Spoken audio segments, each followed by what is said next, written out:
China ha dejado en claro que no permitirá la independencia de Taiwán, pero la isla sigue defendiendo su autonomía pese al poco reconocimiento internacional.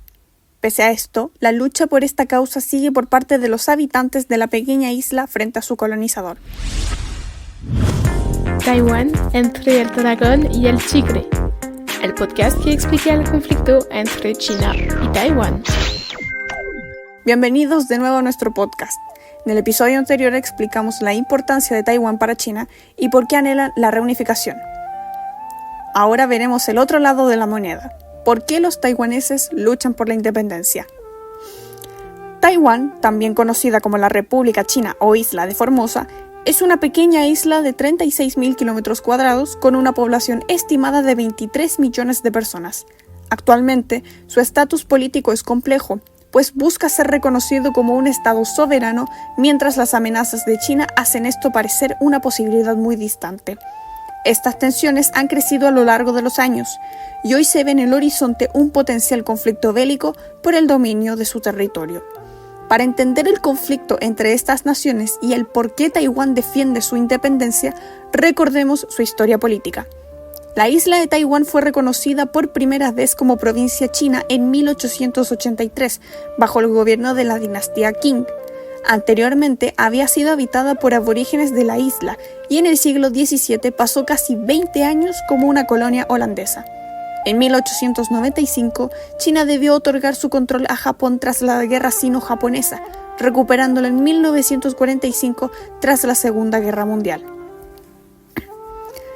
Luego, en 1949, tras 13 años de una sanguinaria guerra civil, el gobierno de Kuomintang pierde contra las fuerzas comunistas y escapa junto a sus simpatizantes a la isla de Formosa. Alrededor de 1,5 millones de chinos se trasladaron por el estrecho de Taiwán en este periodo. En 1949, Chiang Kai-shek fundó la República de China, al mismo tiempo que, en el continente, Mao Zedong fundaba la República Popular China. Por años, el gobierno del Kuomintang fue reconocido como la única China por la ONU y otras organizaciones internacionales, pues China continental era comunista, por lo tanto, enemiga de las potencias occidentales. En 1971, el asiento ocupado por Taipei en la ONU pasó a Pekín, y en 1979, a pesar de ser su mayor aliado, Estados Unidos dejó de reconocer a Taiwán en un esfuerzo por sostener relaciones diplomáticas con la China comunista. Tras décadas de tensiones, en los 80 China propuso el acuerdo Un país, dos sistemas, que permitía a Taiwán mantener su funcionamiento autónomo si aceptaba la reunificación, similar a lo aplicado en Hong Kong. Este tratado fue rechazado, pero en 1991 se firmó el fin de la guerra, aliviando el conflicto. ¿Cómo surgen las ideas independentistas? Antes de 1949 no hubo un esfuerzo por parte de los taiwaneses de separarse del continente, y el gobierno de Chiang Kai-shek no fue fundado con intenciones independistas, sino con el objetivo de eventualmente reunificar China bajo su régimen.